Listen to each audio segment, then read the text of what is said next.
For years, theologians, believers, and even skeptics have tried to unravel the mysteries surrounding the Third Secret of Fatima, revealed to Sister Lucia in Egypt.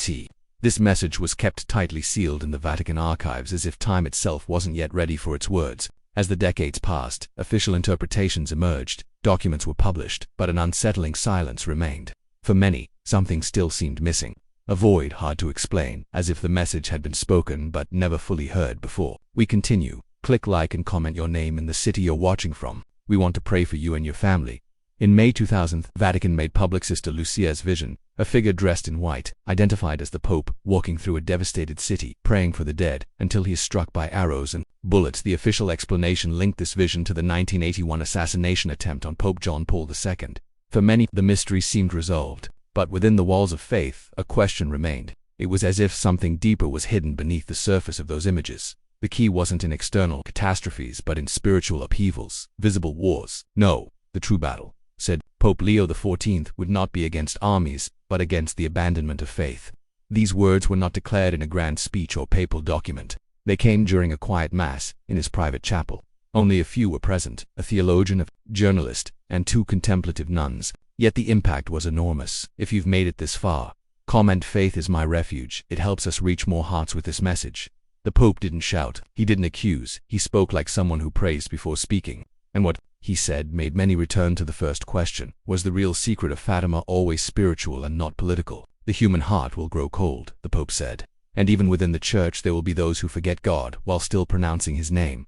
That statement didn't spark public uproar, but inside the Vatican it fell like a spark. New eyes began to study the old writings of Sister Lucia. A Portuguese priest with restricted access to the original documents confirmed what some had long suspected: there was more than what had been revealed. One phrase attributed to Lucia, never officially published, read, "Satan will act in the minds of those who no longer believe, even if they remain within the Church." And here Leo XIV's homily aligns almost prophetically. The secret was not a prediction, but an urgent call to vigilance of the soul, a summons to inner awakening. He did not speak of structural reforms, but of restoring the inner fire of faith in quiet parishes, in humble communities. Something began to stir. Confession lines grew. Rosaries were once again prayed in silence at night. Catholic teachers returned to teaching with conviction, not out of obligation. If this message is touching you, share this video with 5 people who need to hear it today. You may be lighting a flame that seemed lost. This silent transformation is the true impact of what was said and what was left unsaid. The Church didn't receive a new document. She was called back to her essence. And most powerfully, there was no spectacle. There was a cross. Because when truth is alive, it demands sacrifice. That's why Leo XIV's words didn't echo like thunder, they whispered like something that disarms, a whisper that enters the unguarded heart. He didn't offer a new secret. He returned to the Church something she had let fall: the awareness that the greatest threat does not come from outside but from within. From within the soul, from within the altar, from within the intentions. And that awareness, like an ember beneath the ash, began to reignite. A bishop from the Philippines said privately, that wasn't a homily, it was a warning wrapped in tenderness. A French seminarian who attended the Mass in silence wrote in his journal, "I didn't know faith could hurt like this, but now I understand. It hurts because it's alive."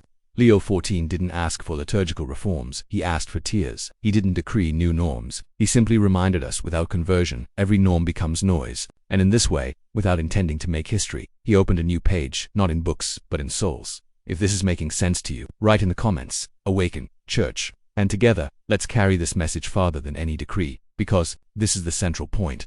The Third Secret of Fatima was never a mystery to be decoded, but a response to be given, a choice, a crossroads. Sister Lucia, in her unpublished letters, is said to have written something few understood at first: the greatest loss will be the loss of love for God, replaced by habits without soul.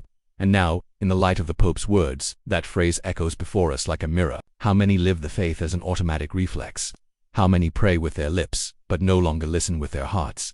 If you feel this message is calling you back to what truly matters, like this video now. It's a small gesture, but it helps. Spread a truth the world keeps trying to forget.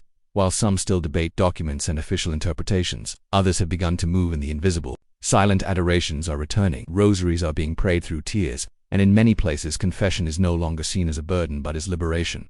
Pope Leo XIV did not offer ready-made answers. He offered direction. Return to the Immaculate Heart. Because when faith becomes only structure, the enemy smiles.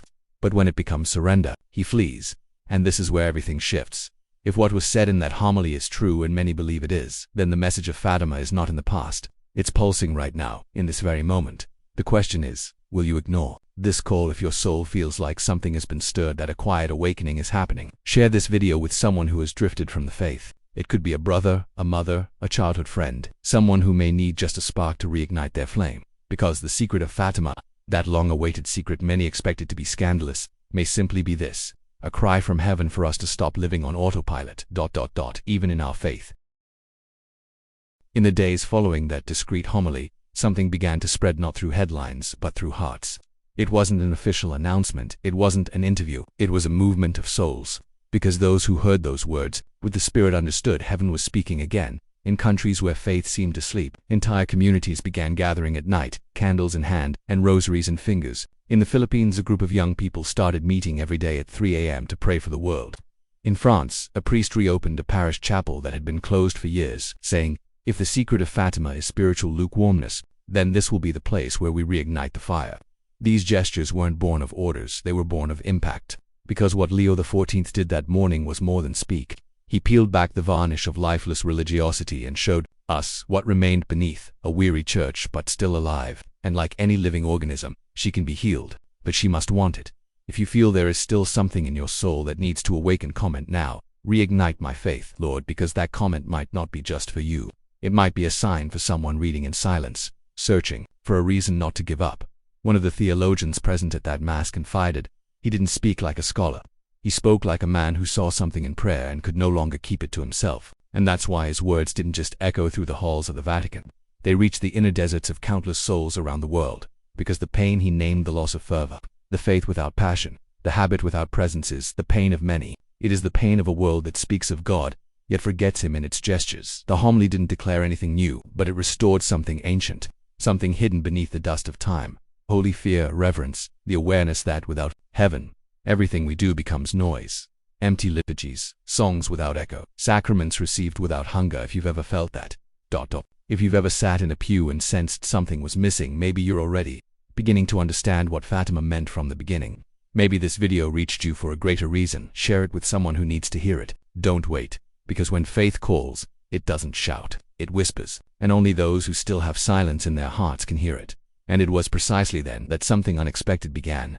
Not a mass movement, but an interior pilgrimage. No visible leaders, no official structure, no hashtags, just people. Returning home, returning to the altar, returning to the rosary. In small African villages where churches had long been nearly empty, priests reported entire families returning to daily mass. In apartments across major cities, young adults who had abandoned the faith began praying alone at night, guided only by the echo of those words. In forgotten convents, nuns renewed their vows before the Blessed Sacrament, in tears, as if saying, "We will not let the flame go out." And all of this happened without a single headline, because the Holy Spirit doesn't need publicity. He needs space. Leo XIV didn't demand public penance. He simply reminded us that without love, religious practice becomes a burden. Without presence, liturgy becomes a stage. And without truth, the church becomes a ruin. That's why his words were more than a warning, they were a summons. Not to fear, but to courage. But to courage to look inward. Courage to say, "I, too, let my faith grow cold." If you feel this, don't hide. Write now in the comments, "Mary, reignite what has fallen asleep in me." This isn't just a phrase, it's a response. It was in this atmosphere that something unusual began to happen in confessionals around the world. Priests who used to sit for hours waiting began hearing confessions, not of routine guilt, but of a deep thirst, a longing to return, not out of fear of hell, but out of longing for heaven. In a Catholic school in Lisbon, a teacher replaced the week's religion exams with moments of silent adoration. She said, "I can't explain it, but the Pope's homily made me realize the students' souls are starving and the curriculum isn't feeding them." This is the real impact of Fatima when it is finally understood. It's not about predicting events but preparing hearts. It's not about external fear but internal reverence. It's not about expecting spectacular miracles, but recognizing the subtle ones. And perhaps the greatest miracle we're witnessing now is this: to see a tired church beginning to breathe again. And if all of this began with a few words spoken, without pomp, then what stops us from responding with gestures just as simple and profound? A rosary a day, a sincere confession, a mass with a present heart, a family consecration. This is how we respond to the call. If this message is awakening something within you, send this video to 3 people of faith. You may not know who needs to hear it, but heaven does. Because if the secret of Fatima has always been a call to conversion, then maybe the greatest secret is this: there is nothing missing in the message. What's missing is our response. As the months passed, it became clear that Leo XIV never wanted to be the center of attention. He never sought headlines, never called attention to himself. His strength was in the silence, in gestures without noise, in words spoken by one who listens before speaking. Some began calling him the Pope of the Awakening, but he refused the title. He simply said, "I am only a voice repeating what heaven has already said," and perhaps that is the key to it all. The message of Fatima didn't need a new chapter. It needed a faithful echo, and Leo XIV became that echo. With his homily, he didn't unveil a hidden secret. He held up a mirror before the soul of the church, and those who had the courage to look saw. They saw that the greatest punishment wouldn't come from outside but from within, not from persecution but from apathy, not from violence but from coldness. That's why he said, "The final battle will not be against the world. It will be against tradition without heart."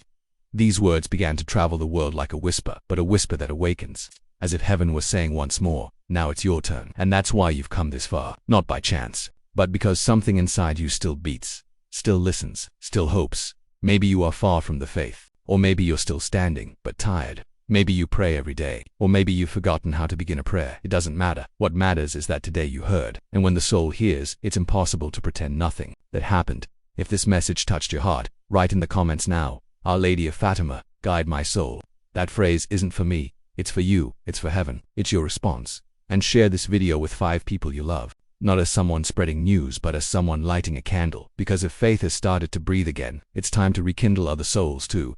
And if you haven't yet subscribed to the channel Hidden Histories, do it now. Here, every word is chosen with reverence. Every silence has purpose. Every video is a candle lit in the darkness of the world. May the Holy Spirit guide you. May Mary embrace you. And may truth at last be loved again. We'll see you in the next video. And until then, may your faith be alive because the secret has already been spoken. Now it's your life that writes the rest of the story.